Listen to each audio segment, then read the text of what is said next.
KaraokeBooks. The Adventures of Huckleberry Finn. Written by Mark Twain. Audiobook.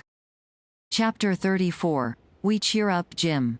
We stopped talking, and got to thinking. By and by Tom says. "Looky here, Huck, what fools we are to not think of it before. I bet I know where Jim is."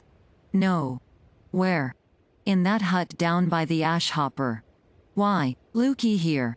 When we was at dinner, didn't you see a nigger man go in there with some victuals?" "Yes." "What did you think the victuals was for?" "For a dog." "So, d.I. "Well, it wasn't for a dog." "Why?" "Because part of it was watermelon." "So it was, I noticed it." "Well, it does beat all that I never thought about a dog not eating watermelon. It shows how a body can see and don't see at the same time." "Well, the nigger unlocked the padlock when he went in, and he locked it again when he came out. He fetched Uncle a key about the time we got up from table. Same key, I bet. Watermelon shows man, lock shows prisoner, and it ain't likely there's two prisoners on such a little plantation, and where the people's all so kind and good. Jim's the prisoner. All right. I'm glad we found it out detective fashion. I wouldn't give shucks for any other way. Now you work your mind, and study out a plan to steal Jim, and I will study out one, too, and we'll take the one we like the best. What a head for just a boy to have. If I had Tom Sawyer's head I wouldn't trade it off to be a duke, nor mate of a steamboat, nor clown in a circus, nor nothing I can think of. I went to thinking out a plan, but only just to be doing something. I knowed very well where the right plan was going to come from. Pretty soon Tom says. "Ready?" "Yes," I says. "All right, bring it out." "My plan is this," I says. "We can easy find out if it's Jim in there. Then get up my canoe tomorrow night, and fetch my raft over from the island. Then the first dark night that comes steal the key out of the old man's breeches after he goes to bed, and shove off down the river on the raft with Jim, hiding daytimes and running nights, the way me and Jim used to do before. Wouldn't that plan work?" "Work? Why, certainly it would work, like rats a-fighting. But it's too blame simple, there ain't nothing to it. What's the good of a plan that ain't no more trouble than that? It's as mild as goose milk. Why, Huck, it wouldn't make no more talk than breaking into a soap factory." I never said nothing, because I warn't expecting nothing different, but I knowed mighty well that whenever he got his plan ready it wouldn't have none of them objections to it. And it didn't. He told me what it was, and I see in a minute it was worth 15 of mine for style, and would make Jim just as free a man as mine would, and maybe get us all killed besides. So I was satisfied, and said we would waltz in on it. I needn't tell what it was here, because I knowed it wouldn't stay the way it was. I knowed he would be changing it around every which way as we went along, and heaving in new bullinesses wherever he got a chance. And that is what he done. Well, one thing was dead sure, and that was that Tom Sawyer was in earnest, and was actually going to help steal that nigger out of slavery. That was the thing that was too many for me.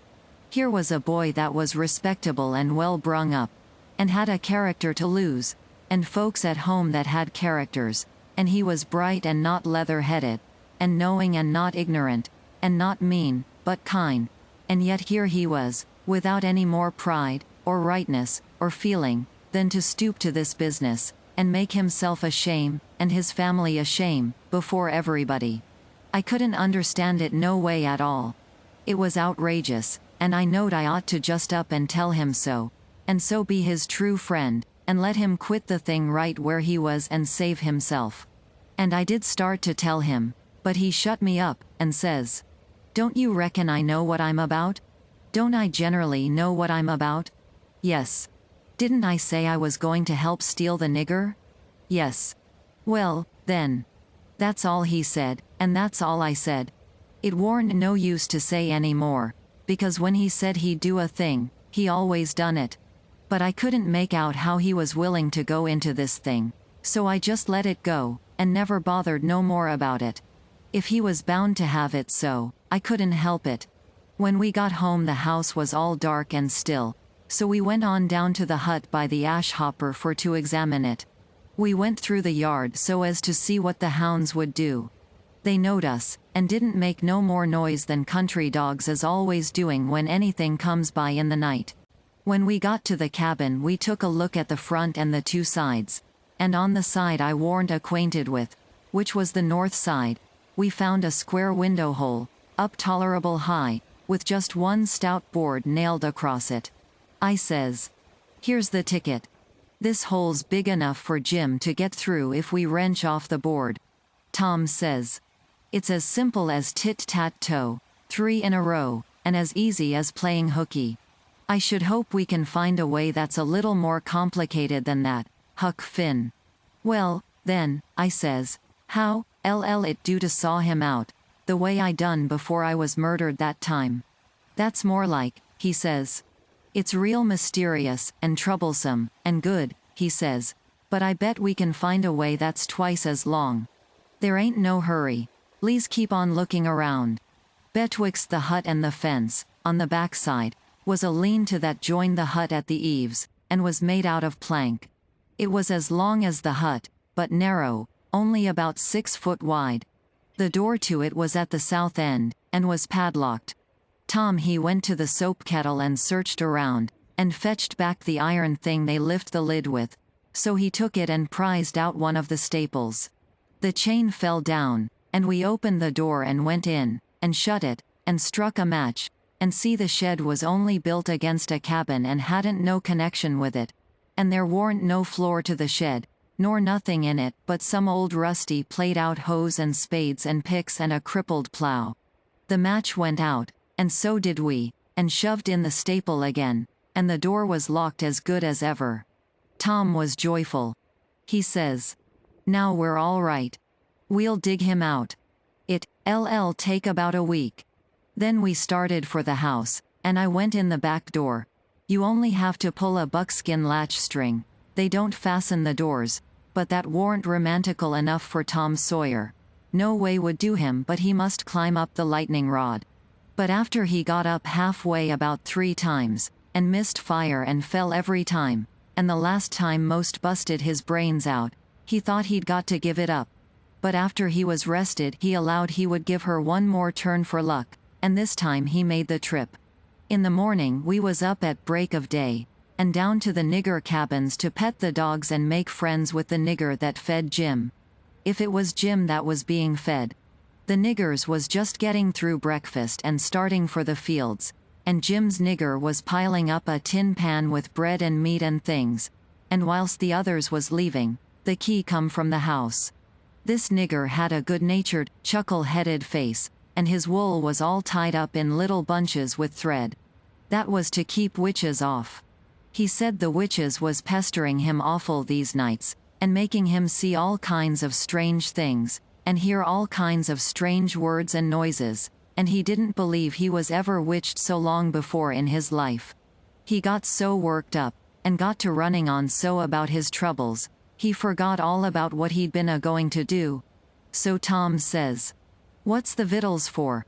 Going to feed the dogs?" The nigger kind of smiled around gradually over his face, like when you heave a brickbat in a mud puddle, and he says, "Yes, Mars Sid, a dog. Caris dog, too. Does you want to go and look at I am?" "Yes." I hunched Tom, and whispers, "You going, right here in the daybreak?" That warn't the plan. No, it warn't, but it's the plan now. So, drat him, we went along, but I didn't like it much. When we got in we couldn't hardly see anything, it was so dark. But Jim was there, sure enough, and could see us, and he sings out, "Why, Huck. En good lan. Ain dat misto Tom?" I just knowed how it would be, I just expected it. I didn't know nothing to do, and if I had I couldn't a done it, because that nigger busted in and says, "Why, de gracious sakes. Do he know you gen'men?" We could see pretty well now.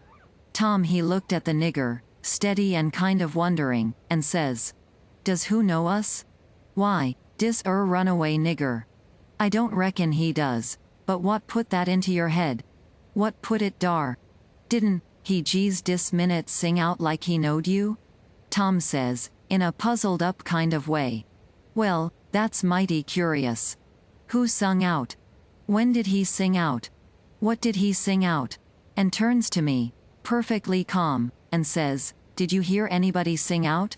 Of course there warn't nothing to be said but the one thing, so I says, no, I ain't heard nobody say nothing. Then he turns to Jim, and looks him over like he never see him before, and says, did you sing out? No, saw, says Jim. I hain't said nothing, saw. Not a word? No, saw, I hain't said a word. Did you ever see us before? No, saw, not as I knows on. So Tom turns to the nigger, which was looking wild and distressed, and says, kind of severe. What do you reckon's the matter with you, anyway? What made you think somebody sung out?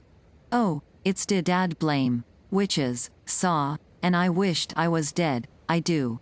Days aw lose at it, saw, and dey do mos kill me, dey skeers me so. Please to don't tell nobody bout it, saw. Ol Mars Silas he'll scol me.